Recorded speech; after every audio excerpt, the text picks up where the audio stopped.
Media मेरे भाई को बार बार एनकाउंटर दिखा रही है, वही एनकाउंटर कर दिया, बस मासूम चाकू मार दिया। लेकिन उससे पहले कभी क्या कभी किसी ने देखा है? क्यों मारी के जब मैंने अपना हाथ गिला पकड़ा दिया, झूठ बोलना नहीं करना, नारे पता पकड़िया, फलानी जगह पे पकड़िया, जब मैंने आपका सौंप दिया 6 बंदे था, लोग फिर भी बैठ गया। किस तरह बैठ गया 6 बंदे, किस तरह के जवान उन पर बैठ गया, किस तरह गाड़ी का बिठा दिया। काउंटर बिल्कुल गलत किया भाई, बीजेपी सरकार में गरीब आदमी का एनकाउंटर है, हमारे पास नहीं थे। अगर हमारे पास पैसे होते तो हम भाई को छुड़वा लेते थे। मैंने नहीं कहता मेरा भाई निर्दोष है, मेरे भाई निर्दोष है तो आपने काउंटर करे, मैं कोई नहीं करता भाई। मेरे मामा के घर से मेरे बाप ने 8 बजे आपको कह दिया भाई ये बच्चा मारा, ले जाओ आप।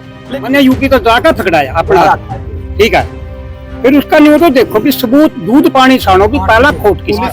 मैं पीएमओ के पास, सीएमओ के पास, सबके पास आईटी लगाऊं, लेकिन मेरे पास मेरे को वीडियो नहीं दी जाती भाई। गरीब आदमी कोई सुनवाई है, एनकाउंटर किसकी हुई है सरकार में? जो गरीब है भाई। कैथल पुलिस के हालिया एनकाउंटर पर अब गंभीर सवाल खड़े हो गए हैं। क्या पुलिस की कहानी पूरी तरह सही है या फिर इसे पूरे एनकाउंटर की कहानी की निष्पक्ष जांच होनी चाहिए? मामला कैथल के सिविल अस्पताल के इमरजेंसी वार्ड के बाहर हुए चाकूबाजी कांड से जुड़ा है, जहां 2 युवकों पर जानलेवा हमला किया गया। इस मामले में पुलिस ने गोविंद नाम के आरोपी को यूपी के शामली से गिरफ्तार किया। पुलिस का दावा ही कैथल लाते समय माइनर के पास आरोपी ने पुलिस की सरकारी पिस्टल छीनने की कोशिश की और फायरिंग की, जिसके जवाब में पुलिस ने गोली चलाई और आरोपी के पैर में गोली लगी। लेकिन अब कहानी का दूसरा पक्ष सामने आया है। आरोपी के परिवार ने पुलिस की इस मुठभेड़ की कहानी पर ही सवाल खड़े कर दिए। परिजनों का आरोप है कि गोविंद को उन्होंने खुद पुलिस के हवाले किया। फिर सवाल यह है कि अगर आरोपी पहले से ही पुलिस की हिरासत में था तो रास्ते में अचानक पिस्टल छीनने और फायरिंग की नौबत कैसे आई? परिवार का कहना है कि उन्होंने अपने बेटे को लेकर अलग जानकारी दी गई है और पूरे मामले की निष्पक्ष जांच मांग रहे हैं। वहीं आरोपी के भाई अंकित ने अस्पताल की सीसीटीवी फुटेज सार्वजनिक करने की मांग उठाई है, ताकि चाकूबाजी की घटना से लेकर आरोपी की गिरफ्तारी तक पूरी कहानी सामने आ सके।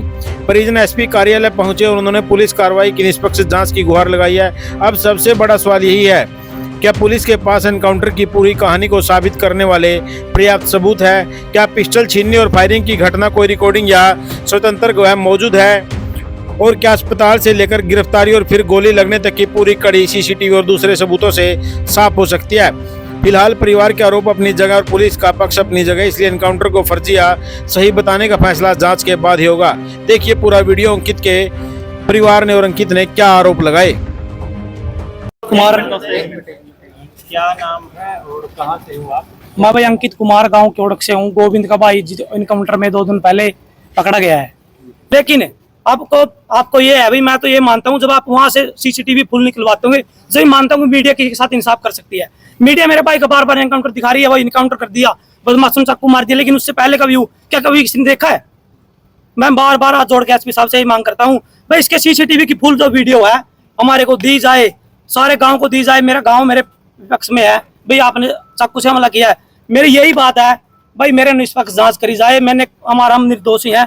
हमारे पहले भी हमारी गाड़ी को किसी से तोड़े गए, हमने गांव में इसकी दरखास्त दे रखी है, लेकिन हमारे पास पैसे नहीं है भाई। पैसे ना देने का अपनी कोई सुनवाई नहीं हुई। अब भी हमारी कोई सुनवाई नहीं। वहाँ पे 10 बंदे आए, 10 बंदों पर उन पर जो बंदे मैं नाम लूंगा और वे बेकायदा इसमें रिकॉर्ड है सीसीटीवी में। आप जाओ उनसे पूछो आप कहाँ थे उस टाइम, उनके सभी उसमें आए हुए हैं। उनके सख्त कार्रवाई करे और जो भी इसमें कार्रवाई बनती है भाई, मेरा गाँव का चीची बच्चा वह खबर जानी चाहिए। उनके पास वीडियो जाए, उनको पता लगे भाई बदमाश कौन है।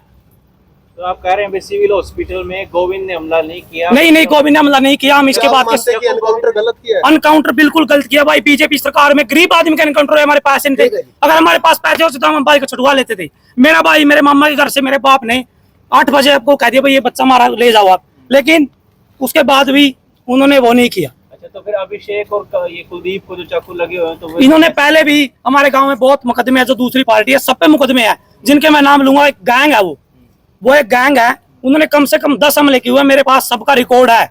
अब क्यों नहीं प्रशासन उनके बारे में कार्रवाई करता? क्या गरीब के पास ही कार्रवाई होती है इनकी? उन्होंने अपने पक्ष में बताया 5 से 6 लोग थे उनपे। मेरे पास बेकायदा उसमें सीसीटीवी रिकॉर्ड है। क्यों नहीं सीसीटीवी रिकॉर्ड देख रहे आप? मेरा भाई, उसके पिता, सिविल हॉस्पिटल की सीसीटीवी है आपके पास? वो जो मेरे पास, मैं पीएमओ के पास, सीएमओ के पास, सबके पास आईटी लगाऊं, लेकिन मेरे को वीडियो नहीं दी जाती भाई। गरीब आदमी कोई सुनवाई है। एनकाउंटर किसकी हुई है सरकार में? जो गरीब है भाई। किससे मिले? भाई एसपी साहब के पास आया था मैं। एसपी साहब यहाँ पे नहीं है। उन्होंने वाला दिया कि आप सीआईए साहब से मिल लो, उस सीआईए जसवंत से मिल लो। लेकिन जसवंत से हम कैसे मिलने भाई साहब? जसवंत के साथ ऑन द रिकॉर्ड ये वीडियो सारी है। जसवंत से क्यों नहीं कार्रवाई करी? उसके ऊपर पहले भी कई मुकदमे हैं गोविंद के। गोविंद के मुकदमे में कदवा उन्हें सजा काट चुकी है। अब वो है, आप गांव में जाके रिकॉर्ड करो भाई वो क्या करता है। वो सुबह अपना काम पे जाता है, शाम को जाता है। अगर उसके बारे में भी गांव का कोई बंदा खिलाफ बोलता तो मैं उसका जिम्मेदार हूँ। जो बंदा उन्हें काम किया उन्होंने भुगते हैं भाई, सजा काटी है, जमानत पे आया है। जो अब हमारे साथ हुआ है वो भाई अपनी दबदबा बनाने के लिए किया है दूसरी पार्टी ने। कार्रवाई करो, मैंने नहीं कहता मेरा भाई निर्दोष है, मेरा भाई निर्दोष है तो आपने काउंटर करे, मैं कोई नहीं गलत कहता, ठीक है भाई। लेकिन कार्रवाई चाहिए भाई। मेरा भाई वहाँ पहले ही मौजूद था। भी गोली मार दी उसका, मैंने अपना हाथ पकड़ा है जी। मेरा नाम धर्म सिंह है जी। गोली क्यों मारी कि जो मैंने अपना हाथ गिला पकड़ा दिया, झूठ बोलना नहीं पड़ा, नारे पता पकड़िया, फलानी जगह पे पकड़िया, तो मैंने आपका सौंप दिया, 6 बन जाता है। फिर भी बच गया, किस तरह बच गया? 6 बंदे किस तरह के जवान, उन पर बच गया किस तरह? गाड़ी का मैं बिठा दिया और फिर भी वो कर दी। मारो जो उसका पाना सबूत देख कर मारो, चाहे 2 मारो, कम से कम सबूत तो देखो भी खोट किसका। यूपी से पकड़ के लाए थे, कहाँ से? हाँ यूपी का, मैंने यूपी तो जाकर पकड़ाया अपना, ठीक है। फिर उसका न्यू तो देखो भी सबूत, दूध पानी छानो भी पहला खोट किसका। पुलिस का कहना है कि रिवॉल्वर छीन के भाग रहा था उनका। हाँ ना, आज भी तो कुछ कहो तो 6 बंदिया ने बीच में बैठा लिया, उन पर किस तरह रिवॉल्वर छीन लिया, किस तरह बैठ। इतना समय कहाँ लगा दिया? 8 आपका बजे। लड़का था जी गोविंद? हाँ मेरा लड़का जी, मैंने अपना हाथ गिला सौंप दिया, पकड़ो भी। किसको सौंपा था? पुलिस को जो मेरा गिला मैं दोनों से लेके सीआईए थे, 5 बंदे झोटियां भर के थे पूरे। ठीक है, देखो जी मेरी मांग है, मैं एसपी साहब से अपना ये ज्ञापन सौंप रहा हूँ भाई। सीसीटीवी की मांग, हमारी सीसीटीवी की मांग है। जो हमारे कार्यकाल लिखा है इसमें सब कुछ हमारे पास, इसमें जो हमने एंट्री की है वो भी हमारे पास रिकॉर्ड है। 11:26 का उस समय मामला शांतिपूर्वक था भाई। उन्होंने आने के बाद हमला किया है 11:26 पे। वो दूसरी पार्टी आई, उन्होंने हमला किया है। हमले के बाद जो हुआ है उसकी जो भी जानकारी बनती है हमें दी जाए भाई, सबको दी जाए। गांव के निष्पक्ष जांच की मांग आपकी। बात है, और हमारे गांव से मैं हाथ जोड़कर निवेदन है भाई, हमारी सच्चाई को सामने लाया जाए। किसी गरीब परिवार की आवाज को ऐसे दबाया ना जाए भी, इन पे टीशन नहीं है भाई, इनकी कार्रवाई नहीं होगी। ठीक है भाई। हाथ जोड़ के सबसे निवेदन है भाई। एक बार